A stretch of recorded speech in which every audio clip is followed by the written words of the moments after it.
Sirens, Slammers, and Service, a podcast for female first responders by female first responders. My name is Nikki Clucci, and I will be your host. As a former correctional officer in Alberta for almost 2 decades and the founder of Blue Line Fitness Testing, which provides law enforcement fitness testing and first responder wellness workshops, I started this podcast as a way for female first responders to share the trials, tribulations, and triumphs of their daily work. I want to showcase the unique perspectives, skill sets, and personalities that women bring to a first responder career and share their stories. So get ready to laugh your ass off, learn a whole bunch, and be inspired by some pretty badass women. Let's go. Welcome back, guys. Oh my gosh. Today we are joined all the way from the sunny state of California. I'm joined today by Anna Redmond. Anna is a civilian mom who walked into the security world 5 years ago with zero background. She's a former venture capitalist and has an BA and an MA from Harvard. And today she runs Braav, which is a fractional chief security officer company.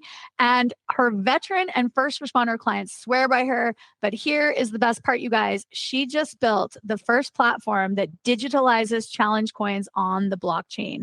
She did this not as a way for crypto, none of that, but as a way to preserve the coins that law enforcement officers, corrections, and firefighters carry, giving them a permanent digital twin that can't be lost, faked, or forgotten. It is fucking awesome, you guys. I'm so excited to have you. Anna, welcome. How are you today? I am great. I am so excited to be here, Nikki. Thanks so much for having me.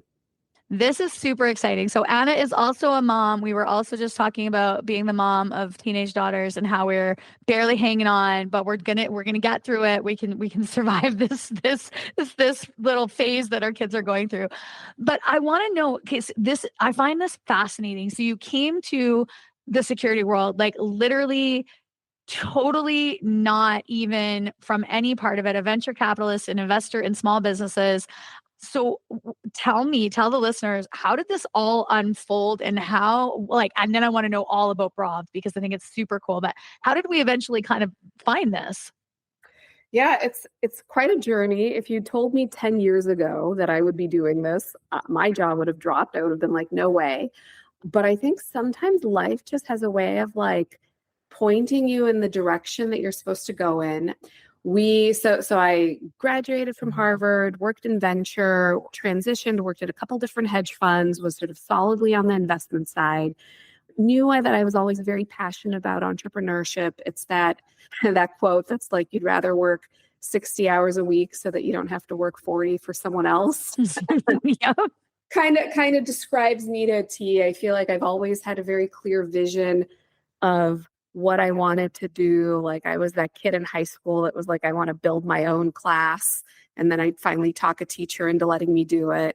So I transitioned into entrepreneurship, built a totally different company with a lovely co-founder. We ran it for about 7 years. We did thought leadership and content creation for Fortune 500s. And we wound down around 2020 for a number of reasons. We wound down a part of a business, transitioned another part of it, and I was kind of looking at my next thing.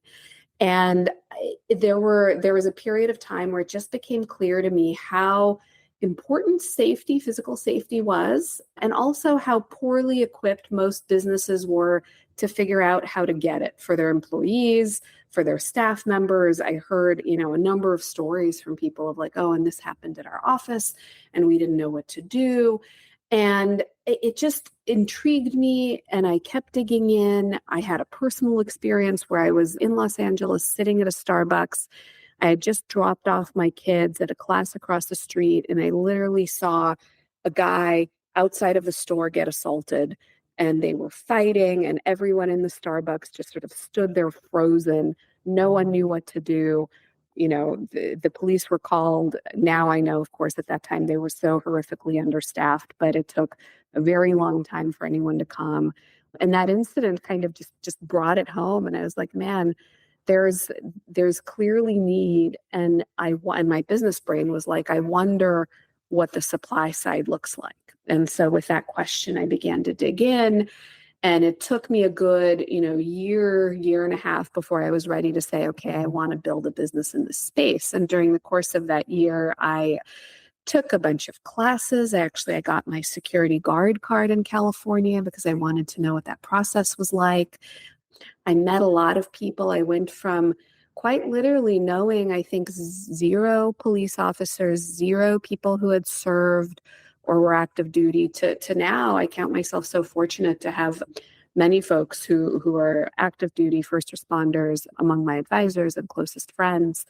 But that whole journey just really, I think, unlocked a world for me. And I fell in love with that world. That is so cool. Because again, I get it all the time. Like, I'm the owner of Blue Line Fitness Testing here in Edmonton, and we do fitness testing for people looking to get into these careers. And I hear it all the time, especially from women. Oh no, like I work at the bank. Like I could never be a police officer. Like I've always wanted to be one, but I could never do it. Or, oh yeah, like I work, in an office. Like I don't think I could ever be, a sheriff. And it's like, yeah, you can. Like, you can totally do it. You just have to kind of like go outside of that comfort zone and say, I'm really interested in this and I'm willing to put the time and the energy and, get the training and get the education and step into something where I'm not comfortable and be vulnerable to try it out. And so I just think it's so cool that, yeah, coming from just, again, totally a different, like you said, the buttoned up world of, venture capitalism and this entrepreneurship too. Like, I mean, again, I know, I love how you said that, like 40-hour work week for somebody else or 60-hour work week for myself. I made that leap like an idiot. And there's lots of times where I think back to myself and I think, it was really easy working in the jail. It was really, really, really, really easy to go to work every day for somebody else and just show up. And like, even though it was tough work, like, again, I'm not saying that the job is easy, but like, compared to running your own business, oh man, I'm telling you, take me back, take me back. Half the time I'm like, I'll go work back there. So I do get that. And so what was that like coming into that training, knowing that you kind of like were a fish out of water, knowing that you were kind of like, okay, and not taking it in the end goal, I guess, of being like, this is what I want to do, or this has always been my dream. Like just taking it for the knowledge base, taking it for I guess, behind the scenes kind of like, how does this work? What does that process look like? Like, what was that like for you? It was very eye-opening. I'll give you a couple of the highlights. I think the first is I really very quickly became aware that there's this fundamental difference and that the people that choose professions like this, who go into military service or police work, really are driven by this desire to serve others and to protect others. And it's just not something that I ever saw in the business world, for good reason, right? It's just like people make different choices. But it was refreshing. It was really, really refreshing and heartening in a way that I feel like people showed me their best selves. And when I started to have conversations around like, hey, I'm building this business, here's where I see opportunity. And I'll take a step back. I think that the big business opportunity that we saw was really that human resources departments of mid-sized companies often didn't have a security resource that they could trust that was reliable. They didn't need someone full time, but gosh, they really needed someone for a couple hours a week or sometimes for a couple hours a month to help them figure out like, we're terminating someone, is this hostile? What do we need to do to protect ourselves? Or we traveling, or we're moving buildings, or we're hosting event. And so that was the market that I wanted to go after and that we serve today very successfully. And I had so many people reach across the table and say, hey, here's my business card. Let me know if you need any introductions, or I really like what you're building. I think our industry needs some innovation. And I'll tell you, I had gone in literally like reading about police officers in the newspaper. And so I expected someone to sort of like pat me on the head and say, little lady, you're out of your league. And it was just the opposite. It was the opposite. I experienced so much kindness and earnestness. So that was refreshing. And then in terms of the, dipping my toe in the water of like, gosh, I want to go out there and take some classes. The one thing that stands out to me is I took a class, this was a private class, and there were the folks in the class. It was sort of both homeowners who were interested in like home defense, and there were some security guards who wanted to sharpen their skills. And it was sort of how to defend yourself if you're armed, like how to prevent someone from taking a weapon from you. And I'll never forget, it was the first time I'd ever done anything like that. And the former Navy SEAL instructor was sort of describing something. And then I wasn't even trying to be impertinent. I just said, well, why would someone do that? I have a gun. I would just shoot them. And he looked at me and he said, when we run the scenario, I will take your gun away from you. And I thought, what? That's a little obnoxious. Like, why would you say that? And sure enough, 30 minutes later, when they ran a sort of like scenario, within 2 seconds, it was an airsoft gun, so it wasn't real, but the conceit was that if I was able to pull out my holstered airsoft gun and aim it at someone, then presumably I had succeeded. I was on the floor on my back with his hands around my neck in like 1 second. And the gun was like somewhere across the room. And I was like, oh, there's more complexity to this security thing. It's not a video game, which is a stupid thing to think, but as a total civilian walking in, it's what you read in the newspaper and it's what you see on TV. Both of those things stand out. I think it was the kindness and then also some of the probably like lessons that I needed to learn. Yeah, a little bit of the reality check. Yeah.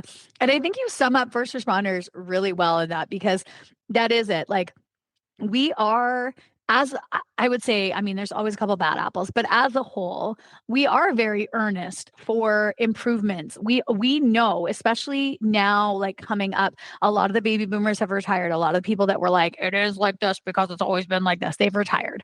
And the people that are kind of in my generation are now moving into these leadership roles. And we're going, yeah, okay, well, thank God Joe Blow finally retired, because now we can finally make changes that needed to have been changed 10, 15 years ago. But I think we also have that recognition of like the boomers that are leaving, they are taking a lot of info with them, and they are taking a lot of experience, and they are taking a lot of things where, yeah, we do it that way because it is the best way. And yes, it's ancient. And yes, it seems ridiculous to new recruits. And yes, it seems like it's the most inefficient way to do things, but it's because it's been tried, tested, and true.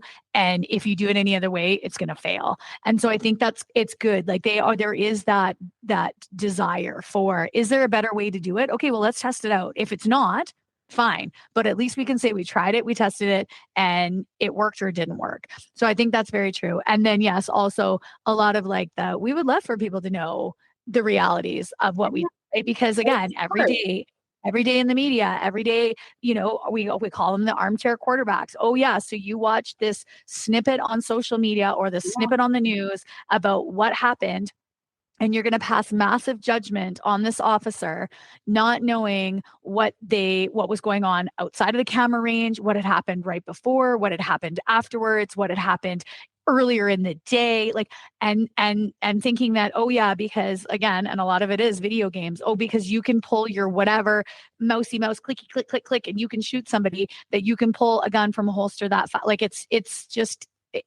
ridiculous.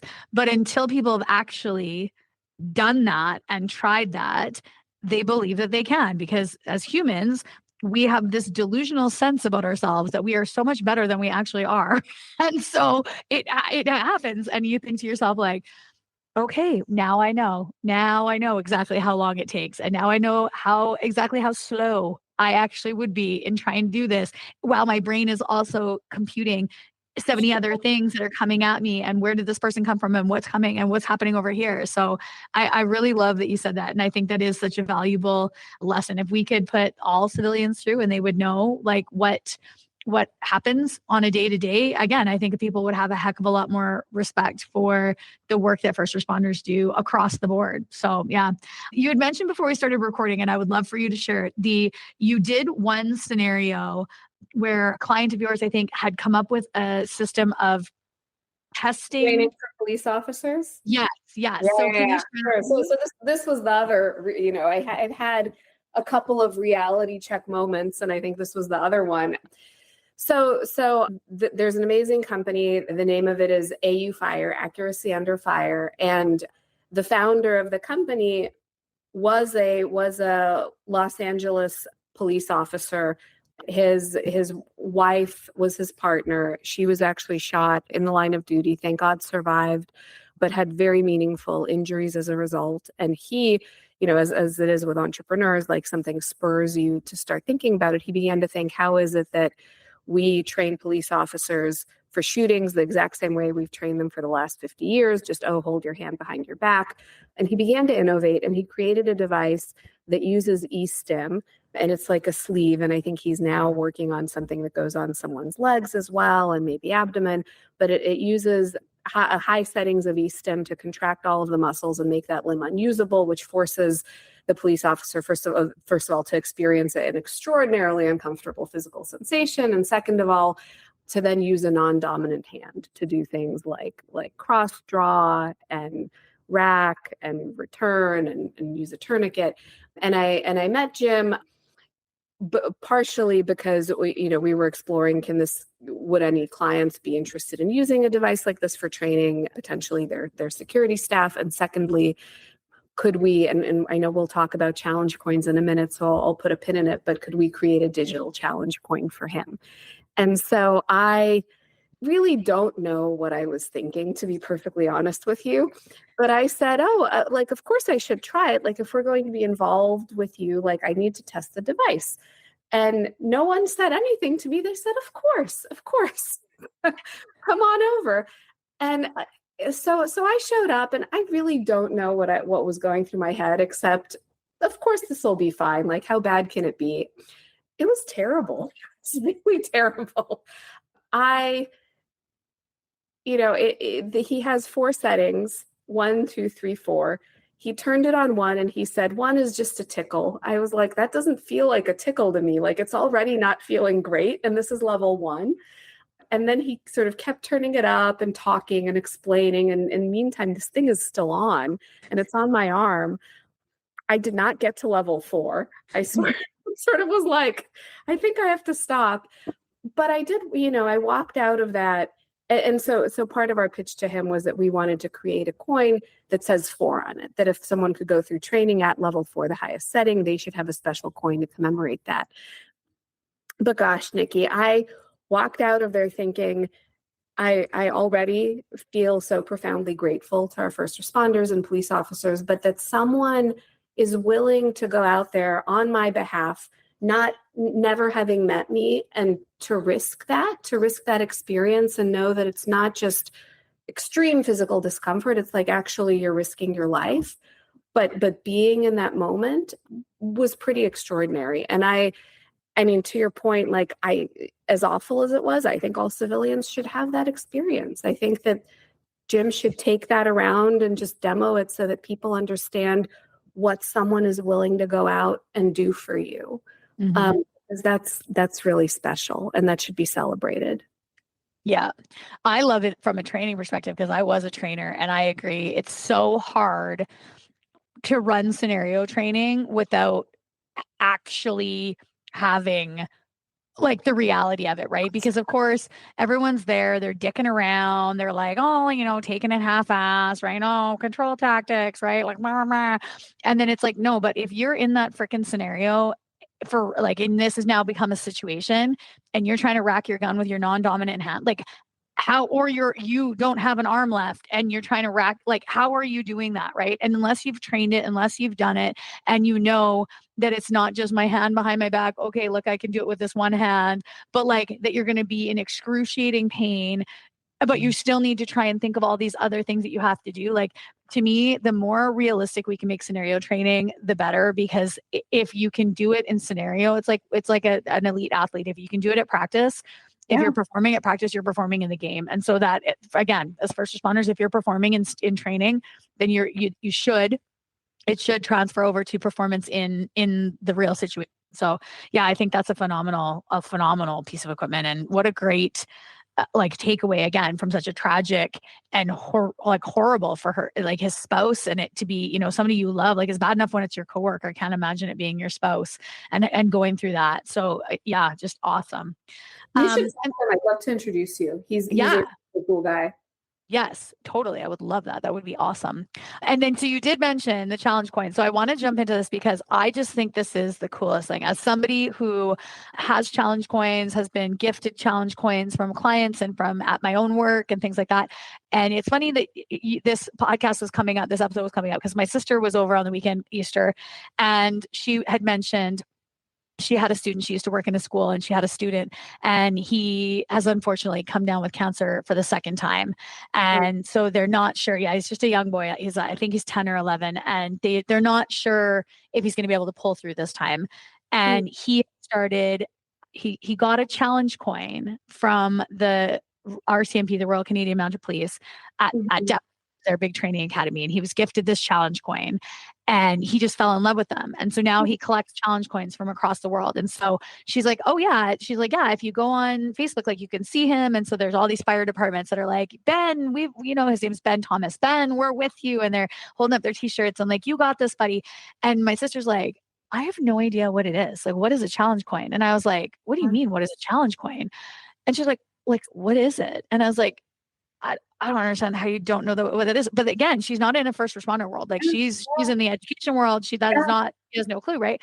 And so then I was like running around my house looking for one, and I don't have any here. They're all at work. But I was like, let me pull it up. And so I showed her what a challenge coin is. She's like, oh yeah, like he's got like this whole wall of them. Like, yeah, those are pretty neat. And I'm like, she's like, what is it, like Pokemon? And I was like, I mean, if you want to really like make it, I guess, a generic, I guess it's kind of like Pokemon cards. Like we trade them, we keep them, we collect them. Like, I guess it's kind of like that.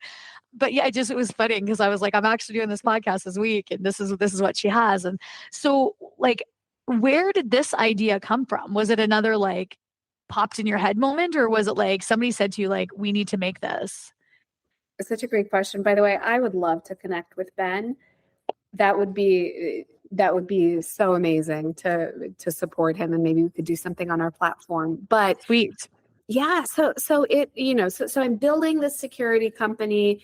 I'm in this world now where I'm interacting with current and former service members and first responders and building these wonderful relationships. And a few of them start to give me challenge coins. And the first time I had this reaction, I was like, this is so cool. What the heck is it? Because I was a total civilian. And now, of course, I know that there are 30 million plus people in the US. I think that might even just be a US number. So maybe US and Canada, it's probably closer to what, 35, 40, that hold some form of challenge coin, either because they're in security or first responders or military. And that the coins are they're just so meaningful, and they have such a rich history. And I began to talk to people about their coins. And the thing that struck me, I was struck by two things. First, it felt like a very fragile tradition in the sense that it was all oral, right? Like the things that are important about the coin aren't necessarily like the metal, although it feels nice and hefty and they're fun to hold. It's the why. It's, what did you do to earn it? Who was the person that gave it to you, right? Like a coin from one person is different than a coin from another. Mm-hmm. How long have you had it? What day did you receive it? What was, what's the story? And I've now heard so many amazing challenge coin stories that for people are like deeply personal. I've talked to folks who they have specific coins that they'll always carry with them because they're that meaningful. Mm-hmm. And I have people that have reconnected with other people because of coins.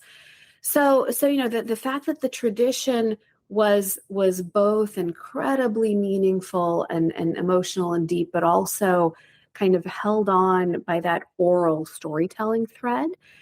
And then the other piece that struck me is just how positive it was. Like there's so much going on in the world right now that's it's just so like crazy and divisive and sad and frustrating. And people are so, on the verge of having all these like big emotions over these things. And this tradition is just so positive, right? Like you could Mm-hmm. listen to stories all day and probably not hear one that would make you feel anything other than proud and grateful and happy. It's just there's stories of hard work and courage and valor and commitment. And I wanted to help tell those stories. And so because of my background, right, because I come out of tech, it really struck me. It was like, oh my gosh, this would be so perfect for blockchain technology. So today, what we've built, and this is very new, really soft launched the beta over the last 2 months. So by the way, for your listeners, it's currently waitlist gated. If you mention this podcast, I will take you off the waitlist right away. And I would be so happy to have your users on it and to get their feedback. And you could do 2 things on the platform. One is your existing physical coins that you already have, you can upload. And there's a lovely interface, and the display will let the coins sort of flip from front to back. And if you're including video, you'll see the background that I have, where I have the 2 challenge coins in the corner. You can make these backgrounds there, and you're not limited to 2. I think our cap is maybe like 8 coins or something, kind of all around your head, because we were thinking people that have the challenge coin walls behind them, you can't really see the coins, your head's blocked. And then the other thing that you can do is for minters, for creators of coins, you can either create a digital twin for a physical coin that you're minting. So what that means is that you can hand out a physical coin and either email it or give people a barcode to scan and say, get your digital twin. Or we've had people who've wanted to just make the digital coin on its own because they have a use case where they're connecting with people, maybe just online, and it makes sense to send that coin. And you can link to your profile, and people can go through and see all the coins that you've collected, and they can click on them. And if you've put a story there, they can read it. And for people making coins, if you're minting a digital coin and sending the NFT, that all goes on the blockchain. It has perfect provenance. You can't fake it. So I can't pretend that you, Nikki, gave me a coin for bravery today if you didn't actually do it. It's all verified on the blockchain. And you can actually also, I'll add one more thing and then I'll let you get a word in, but you can also add media onto the blockchain coins. So for example, we have an active duty Navy SEAL who's in charge of special warfare. And we made a coin for him where there's a beautiful video that kind of shows the story of his career in the Navy SEALs and his deployments. And it flips from photos to sort of video clips of him rappelling out of a helicopter and then fully kitted out pushing a stroller because he has kids now. And it's just a really lovely way to add depth to the coins. Stay with us. We'll be right back. Blue Line Fitness Testing is a premier law enforcement fitness testing and training center based in Edmonton. Specializing in helping individuals prepare for the physical demands of a career in law enforcement, we offer comprehensive fitness evaluations, specialized training programs, and classes tailored to meet the unique needs of our clients.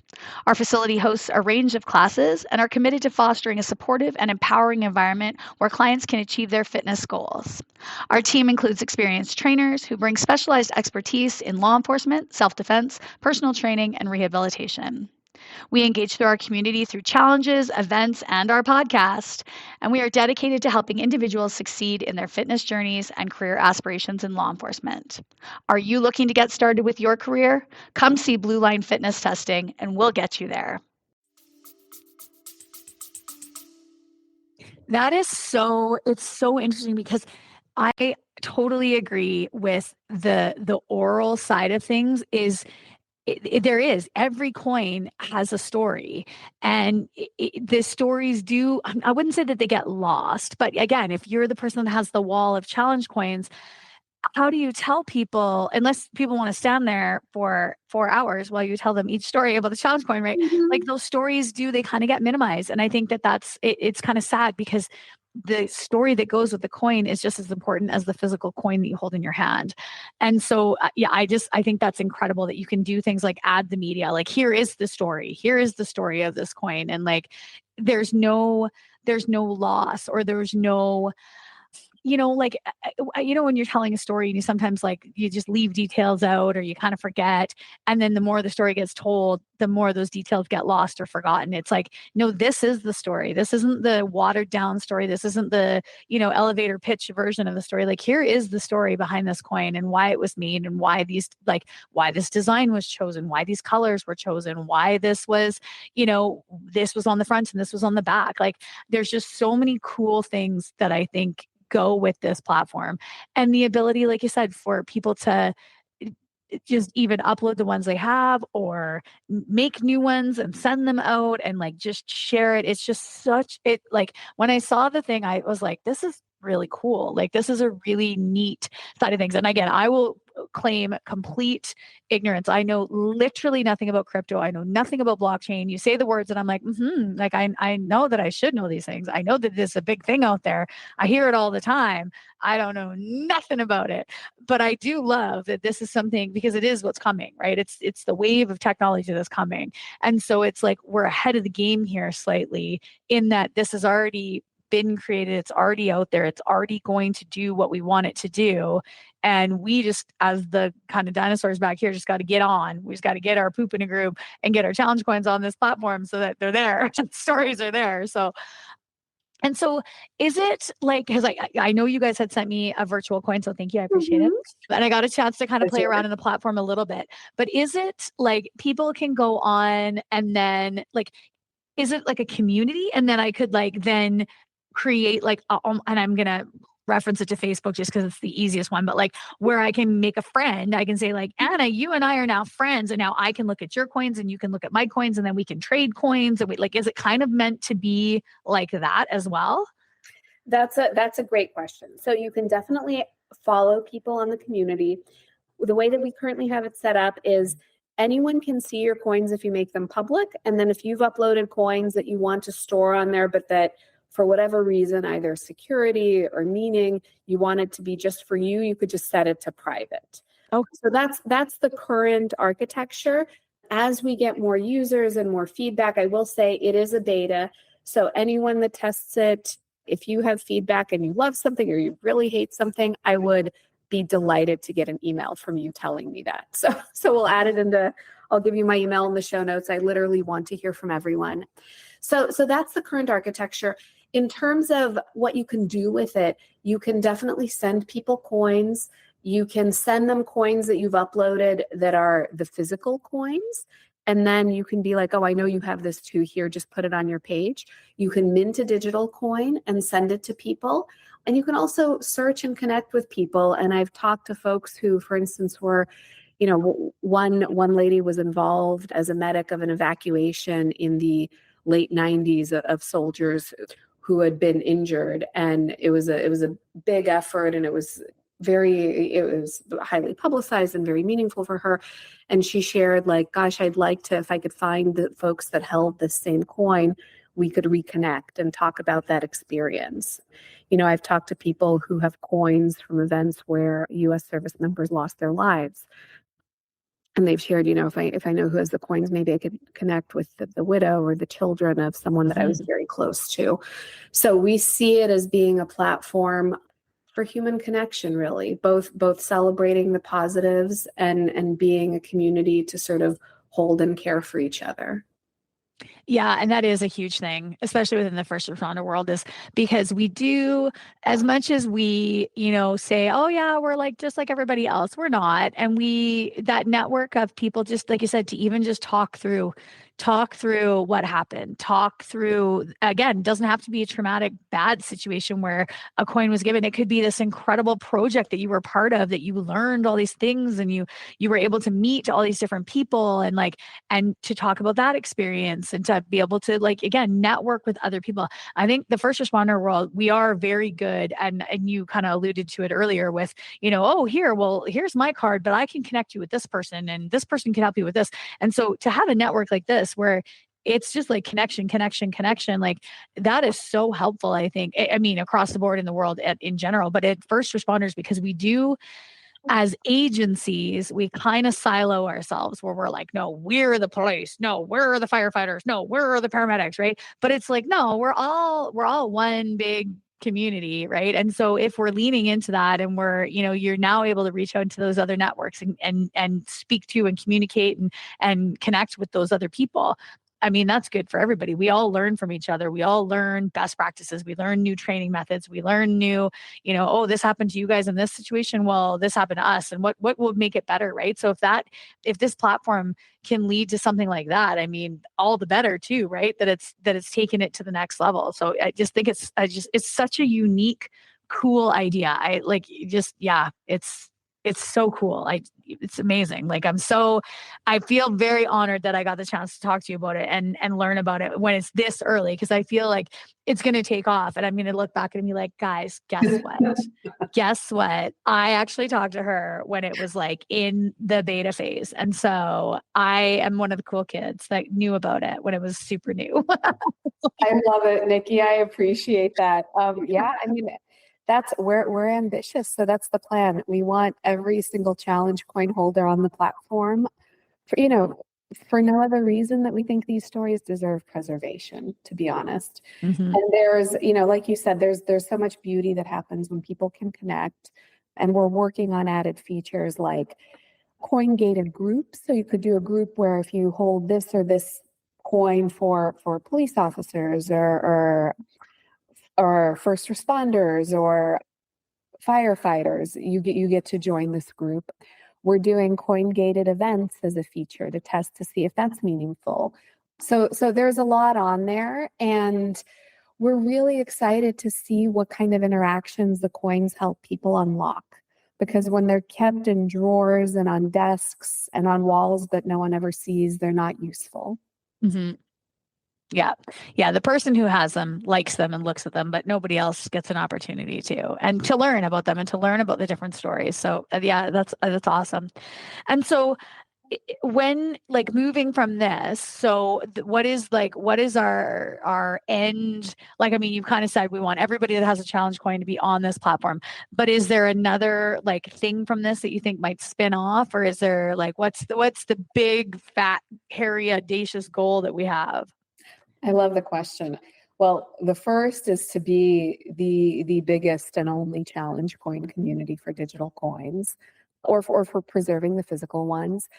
The thing that is on our roadmap for development is marketplace. So right now you can definitely trade coins and gift them, but we're developing an added platform to sell, which can be either reselling a coin that you have, but additionally it can be a fundraiser, right? Because a lot of organizations will mint a coin and sell it to supporters. Mm-hmm. So we'd love to have people do that on our platform, and that's in development.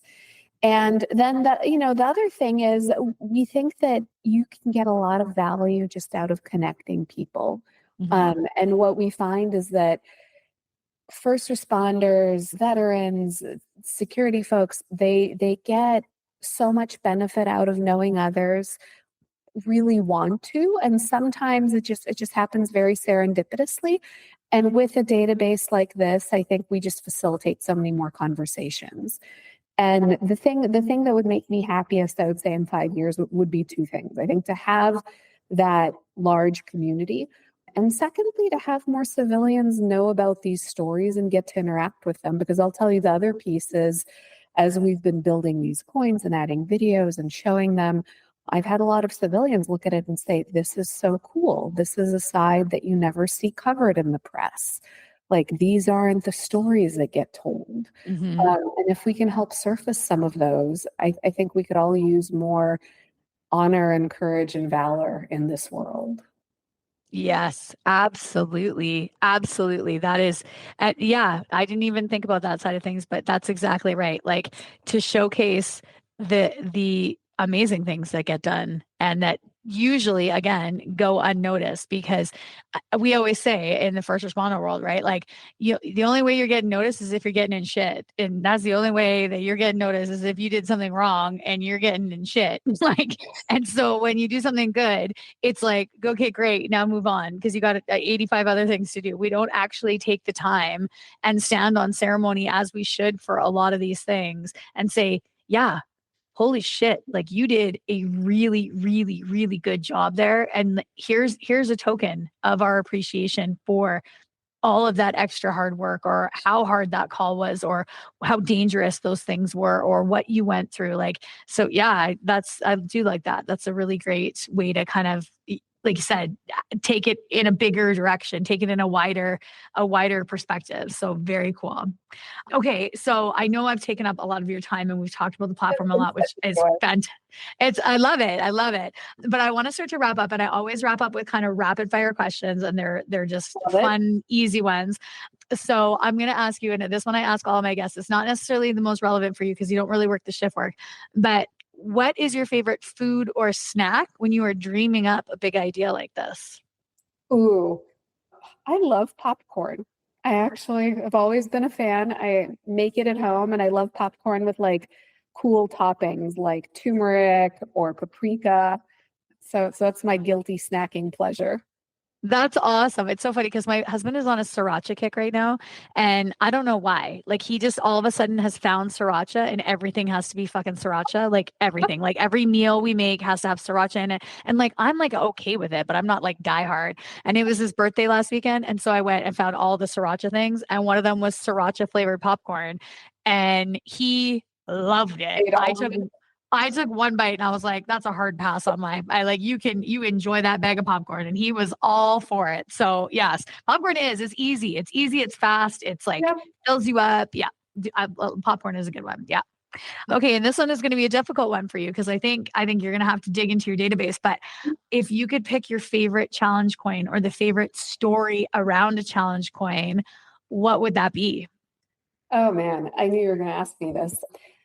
I definitely can't pick a favorite challenge coin because I've just seen so many amazing ones and they're all so meaningful, except maybe ours, right? I guess I could say our Braav coin that was the first ever digital coin. But in terms of stories, I really love so one of my advisors, William Rays, he's an active duty Navy SEAL and he's in charge of special warfare recruiting. And so his coin was the first physical coin with a digital twin, and you can see it on our platform. And we made it for him. So he has a limited number of the physical coins that are numbered, and we have digital twins on the blockchain. And one of the first instances that he handed it out was actually in the aftermath of the very, very tragic flooding at Camp Mystic in Texas, which was that children's camp that was flooded. And this is to my point of just how overwhelmingly inspired I've been by this drive to help. He dropped everything and went as a volunteer to help in the recovery. And he told me that when he was there helping with the recovery, during which time he said he used everything that he learned as a Navy SEAL. It was incredibly difficult work. He met a couple of volunteers who did not have his background or training, but who just dropped everything and showed up because they felt called upon. They were like, this horrible tragedy has happened. We want to help. And it turned out, I think he said they were actually historians at the Alamo. And so he gave them a couple of his coins, and those were some of the first coins that were handed out. And then he sent them the digital twins. And I loved that these weren't folks that he knew very well. He handed those coins out in a moment of like just recognition of incredible courage and valor. And then it's my hope that they were able to then log onto our platform and watch his video that was attached to his coin and read his description and learn about him and who he is and forge that connection. So I really love that story. Oh, that is beautiful. That is beautiful because it's one of those things where a tragedy occurs and people choose to either step in or step out. And the people that step in oftentimes are just, there's no skin in the game for them. It's not their school or their kids or their community, even their state, even, and they drop everything and they go. And so for them to be honored like that, I think is really, I got goosebumps. I think that's just, it's such a nice, and I hope it meant something to them. I would assume it would, because I know when I got my first challenge coin, it was just like, oh my God, like I'm worthy of receiving one of these. Like what? Like I was just doing my job. Like turn the tables, Nikki. I think we need to hear that story. Oh, mine, you know what? Mine, it was when challenge coins first came out, and I had a really big project that I was working on at the jail and trying to train everybody and trying to get everything going to open up this monstrosity of a jail. And I was one of the head trainers, and it was the hardest work I've ever done to try and train 800 staff who either hated my guts because they didn't believe in what we were doing. They didn't believe in the move from closed supervision to open supervision. They didn't want to listen to me because I was a young female. They, they just treated me like shit for 2 years. It was the two of the hardest years of my career ever. And at the end of the project, we opened up the jail. The jail went on strike within 2 weeks. Like, everybody walked out. Like, it was just an absolute fuck show. And once it all got settled down, the boss, the head of the jail, called me up. And I didn't know the challenge coin. I didn't know what this challenge coin was. I'd never seen it before. And he just held out his hand to shake my hand. And in his hand was this package. And I shook his hand. I was like, what the fuck is this? And I looked at it and I was like, what is this? And he's like, it's a challenge coin. He's like, I want to acknowledge all of the hard work that you've just put in for the last 2 years, and all the things that you gave up, and the time away from your family, and the personal attacks on you, and the shit that you took. And, you stood through it all, and you did it all, and you have come out on the other side. And again, it speaks to your bravery. It speaks to your courage. It speaks to your, resilience and your dedication to this job, and to hoping that you're making it better for everybody that's coming behind you. And it was just like, again, I was like, me? Like, no, I was doing my job. Like, I was just doing what you guys literally hired me to do. And he was like, he's like, no, like, I want you to be recognized for that. And I was just like, oh my gosh, wow. Like, okay, thanks. Cause again, that's not what we do in the first responder world. We only recognize when you fuck up. Like, literally, that is always, that is it. Like, anytime you get called, like, that was my big takeaway of moving from like law enforcement to like corporate world. When I left corrections, I did a little stint in education. And when you would get the phone call from the boss, like, I need to see you in my office, my immediate thought is like, oh fuck, what did I do wrong? Oh God, I'm in major shit. I'm in major shit. And so I'd like very like gingerly walk to the office and like poke my head in, like, hello, sir. And he was like, oh, they never again, why are you calling me sir? And I was like, because you're the boss. And they're like, you need to stop calling us sir. And I was like, that will never die. That habit will never die. You will always be sir or ma'am. So sorry. And then he'd be like, oh yeah, so I'm just wondering about the project that you're working on. Like, is there like this, like something totally innocuous, like not even, no, you're not in shit. I just need to know this information about the work that you're doing. And I'd be like, oh, okay. Yeah, this is where we're at. This is the stage. Da, da, da. Okay, great. Thanks for giving me the update. And I'm like, oh, is there anything else that you need to give me shit for? Am I in trouble? And they're like, no, why do you keep asking if you're in trouble? And I was like, because when you get called to the boss's office in the first responder world, you're in trouble. You're in shit. Like, you are in shit. And you need to be real quick about like, what other things, like, how many things did you do wrong? And which one are they calling you about? Right? Like, which one of the 12 things that happened over the weekend on shift, which one am I getting in trouble for? Which one is it? Right? So yeah. So anyways, well, like, again, this has been amazing. Thank you, Anna, for taking the time. Thanks for being on the show. Thanks for sharing this incredible, AKA creating this incredible platform that is going to go so far. Like I said, I can feel it's going to be huge. And so I can't wait to see the trajectory of this. It's going to be big, and I am here for it. I am along for the ride. And I can say, I knew her when she was just a little, brand new business, brand new idea. So yeah, it's been phenomenal. But do you have any last words for our listeners before we wrap up? Oh man, check it out. It is a beta. If you find something that doesn't work or doesn't work the way that you would expect it, or you have an idea of how to make it better, I am here for all of that. Please email me. And I'm honored to be creating this platform. I think I get so much from working with this community, and it's so inspiring, and it's made my life better. So I think I'd like to leave everyone with that sense of my gratitude. Love that. Absolutely love that. And yeah, listeners, we will have everything in the show notes. So we're going to have the link to the platform. We're going to have Anna's contact information. We're going to have, oh God, like I had a list of things before we started recording that I was like, I need to put this in. I need to put this in. So check out the show notes, guys. Check out when it goes out on social media, when we're putting out the captions and stuff, all the information will be in social media as well. So go check it out. Take a peek. Again, like Anna said, if you say that you listen to this podcast, you're going to get the secret back entrance, like slide right in there. So get on it, guys. Use that. But yeah, this is incredible, and I'm so excited for this. So thank you again, Anna. I hope you have an amazing rest of your day. Thank you, Nikki. You too. Really appreciate it.